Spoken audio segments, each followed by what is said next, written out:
Bonjour à tous et bienvenue sur Zelker TCG, je suis Zelker et on est ici pour un autre tour de tournoi. Au final j'ai bien aimé faire le premier et je me suis dit pourquoi pas un deuxième, surtout que là c'est un tournoi Blitz, pas du tout dans le même magasin, pas avec les gens avec qui je joue d'habitude, donc je me suis dit que ce serait intéressant de vous en refaire un. Par contre cette fois-ci, pas d'ouverture de booster en même temps, j'en ai pas pris prévu pour ça en tout cas. Vous verrez dans la vidéo que j'en ai pris quand même.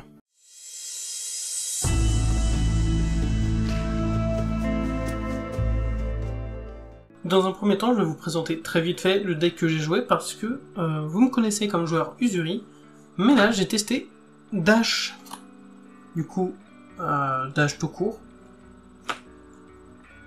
avec ça, on y reviendra après, son pistolet, normal, classique, les bottes d'Achille tout aussi classiques, le gantelet Goliath, parce que niveau bras, je me suis dit que j'allais plutôt passer sur une version très aggro. La veste du premier point, pour avoir quelques énergies, parce que j'ai commandé le Teklo Foundry Earth, je vais vous mettre une image pour que vous voyez ce que c'est, et en français si je la trouve. Et je l'ai pas reçu parce que je l'ai commandé quasiment la veille, donc je m'attendais pas à la recevoir. En attendant, il me fallait bien un équipement au niveau de la poitrine. Donc, j'ai choisi celle-ci, tout en me laissant la possibilité entre les deux. Parce que le problème de la veste du premier point, c'est qu'il faut toucher pour générer les ressources. Du coup, selon les match-ups, c'est plus ou moins facile de toucher, donc on s'adapte. Et j'avais eu la chance d'ouvrir celle-ci, qui aide à faire des tours un peu plus stables, avec les cartes qu'on veut. J'ai oublié de préciser, c'était un tournoi qui a eu lieu le 30 mars en Blitz. Cette vidéo va pas sortir dans la foulée de mon tournoi, je vais laisser un peu de temps je pense entre les deux retours de tournoi, mais en tout cas je la tourne le soir même pour que ce soit très frais dans ma tête. Ça ce sont mes différents objets que je veux mettre au début grâce à l'effet de dash, donc j'en mets bien entendu qu'un seul. Celui-ci c'est celui que je privilégie dans le doute, parce que 2 ressources c'est toujours très bien, donc voilà pour ceux qui veulent la lire. La chambre induction, c'est plus dans des gameplays qui sont un peu lents, un peu late game, qui veut avoir des cartes en main. Ça me permet de taper avec mon pistolet, de leur enlever quelques cartes en main par la même occasion. Et là, c'est quand j'ai besoin d'être terriblement aggro. Mes 3 premières attaques que je vais booster auront plus 2 d'attaque. Alors, c'est une seule fois par tour. Mais ça fait une différence au début. Donc ça, ce sont les objets que je mets de côté parce que, bon, voilà. Donc du coup, dans mon deck, j'ai un deuxième cœur Teklo, parce que c'est une très bonne carte, c'est un objet qui se pose pour 0 uniquement, donc c'est toujours bien. J'ai choisi de mettre des dévastés, vous verrez les Scramble Pulse d'après c'est la même chose, parce qu'en Blitz, ils vont être plus efficaces qu'en classique construit. Pour la simple et bonne raison qu'en classique construit, généralement quand vous allez les piocher, les équipements vont déjà être détruits, et donc du coup, ça a moins d'intérêt. En Blitz, elles sont impactantes plus rapidement. Donc x2, là vous le voyez. Voilà.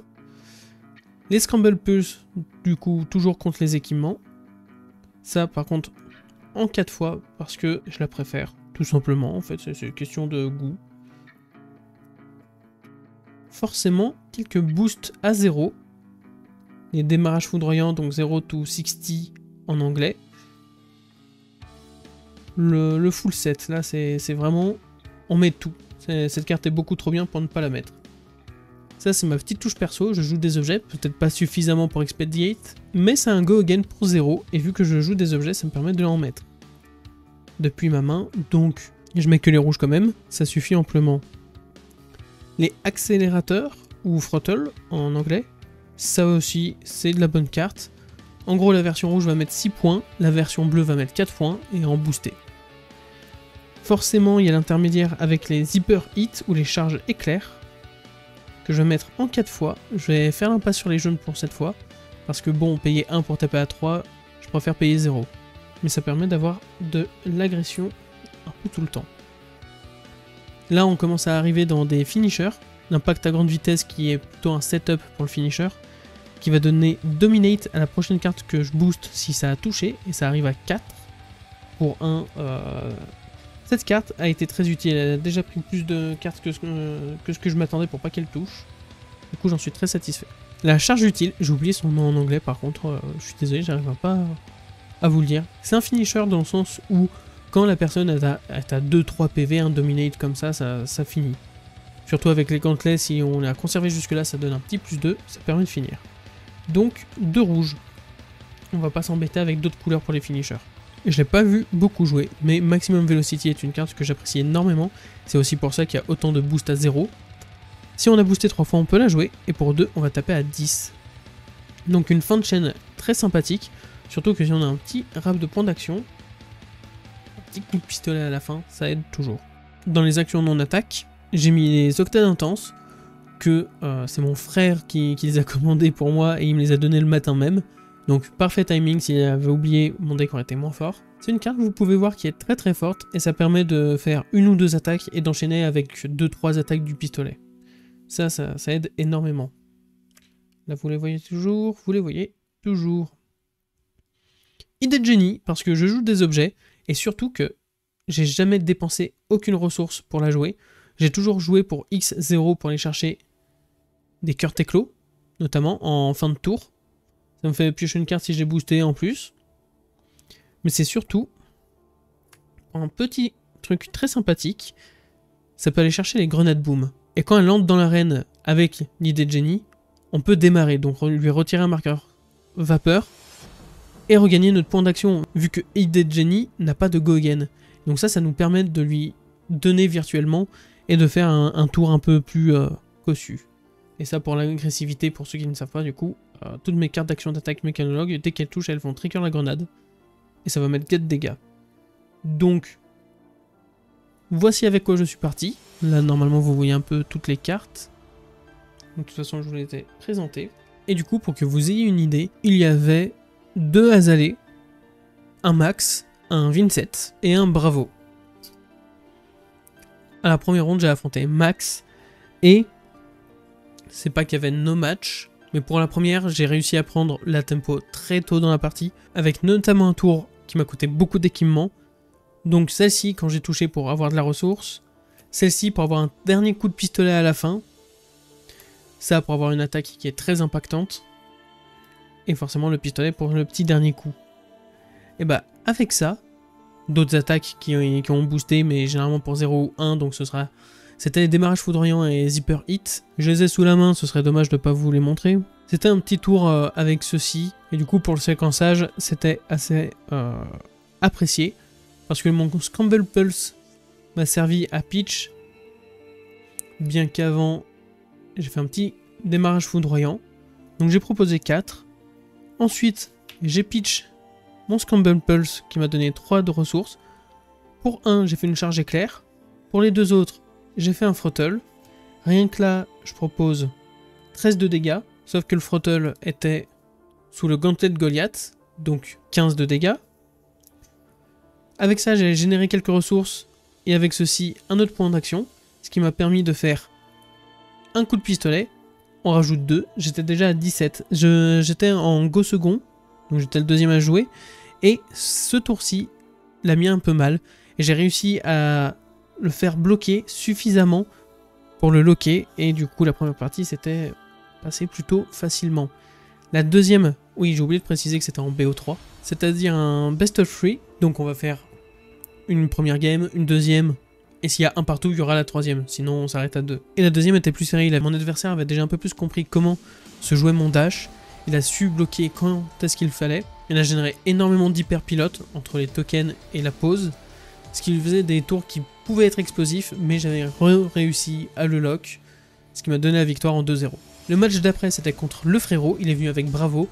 Et malheureusement, il n'a pas le match-up de base parce que le gardien n'aime pas beaucoup les decks qui ont du go again énormément, ce que propose Mécanologue, surtout avec des attaques plutôt fortes. En plus, pour la première partie, sa main l'a bloqué.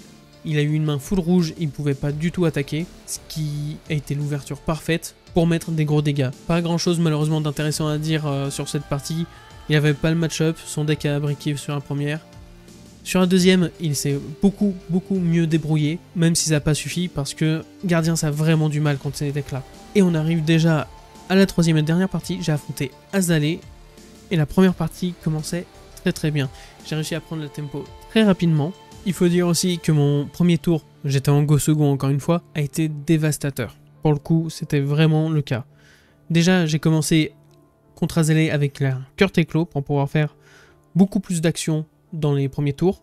Donc grâce à lui, j'avais 2 de ressources dès le début du tour. Voilà pour un peu l'état du board parce que c'était en début de tour, en début de partie, pardon. Et ma main, comme vous voyez, si vous jouez mécano, vous voyez un peu ce qui va se passer.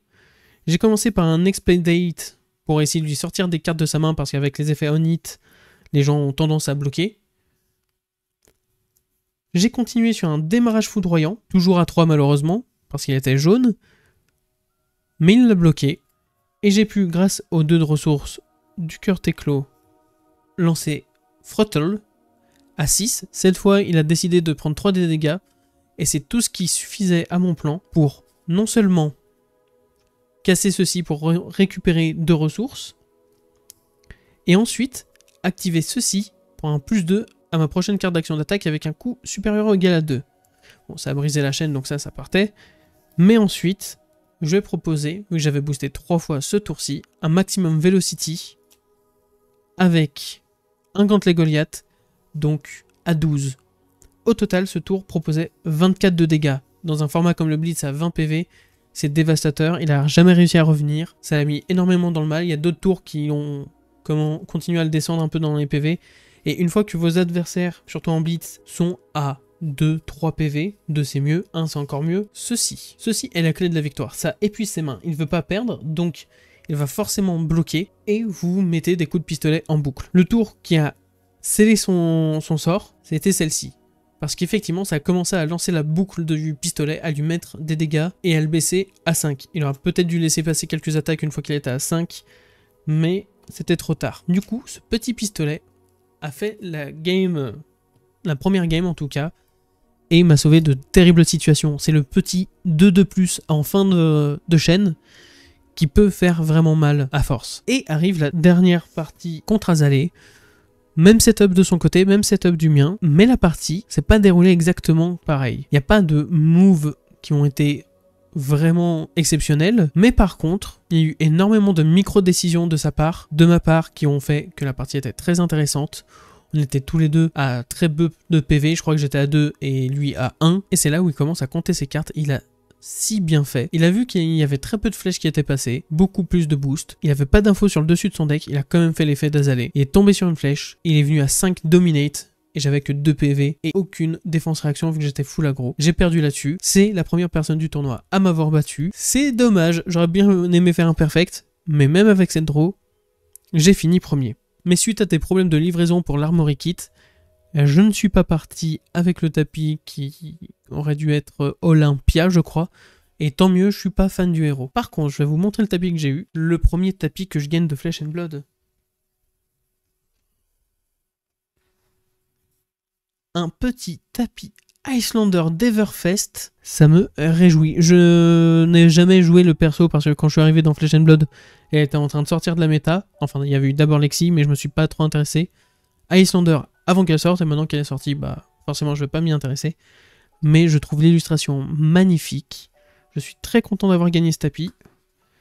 Et je dois bien avouer, je pense que mes prochaines vidéos seront sur ce tapis-là. J'aimerais bien avoir votre avis. Par contre, niveau lisibilité, si c'est mieux ce tapis ou l'autre, ça m'intéresse énormément. En plus du tapis, on a eu le droit à un booster de dotation. Malheureusement, il n'y avait pas du Heavy Hitters, j'aurais bien aimé en ouvrir en dotation, mais il y avait du Bright Light et du Outsider. Vous connaissez mon amour pour Outsider, et il se pourrait que j'ai craqué là-dessus. Mais j'ai ouvert mon petit booster Bright Light, dans l'espoir de trouver quelque chose, hein, peut-être dans l'expansion slot, je sais pas. Mais dans tous les cas, j'ai tenté ma chance. J'ai ouvert une petite Majestic, je ne suis même pas sûr qu'on l'a ouvert ensemble. Et j'ai craqué sur de l'Outsider, effectivement. J'ai ouvert quelques boosters en off, rien de bien folichon, j'ai rien eu que ma collection a besoin. J'ai acheté 17 boosters, j'en ai ouvert 5 en off, les 12 seront dans la prochaine vidéo que je tourne pile après normalement. Vous, elle sortira sûrement bien après. J'ai ouvert cette magnifique Gold Foil légendaire. Certes, c'est pas la plus chère, mais je la trouve magnifique.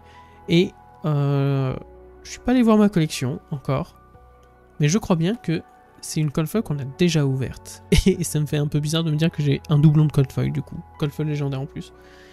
Ça a aucun sens. C'est un peu tout ce que j'avais à raconter sur ce tournoi. C'était sympathique, c'était en plus petit comité. Je pense que ça va participer au fait que j'ai pas été fatigué mentalement à la fin. Le bruit en moins, ça aide. C'était avec des gens que je connaissais pour la plupart et c'était vraiment sympathique. La vidéo d'ailleurs au passage, je vais la tourner sur ce tapis et on verra selon la lisibilité de la vidéo. Sur ce, n'oubliez pas de checker dans la description pour le lien vers le Discord FR de Flesh and Blood. N'hésitez surtout pas à faire des retours sur cette vidéo. Je ne sais pas quelle direction donner à ces vidéos, donc vos retours m'aideront énormément. Important, abonnez-vous. Partagez la vidéo aussi, c'est important, mais l'abonnement est plus important, donc quitte à choisir un des deux, l'abonnement c'est mieux. Et n'oubliez pas la cloche pour ne pas louper les prochaines vidéos. Sur ce, je vous donne rendez-vous dans une prochaine vidéo, je ne sais pas laquelle ce sera, mais c'est sûr que j'y serai. Allez, ciao!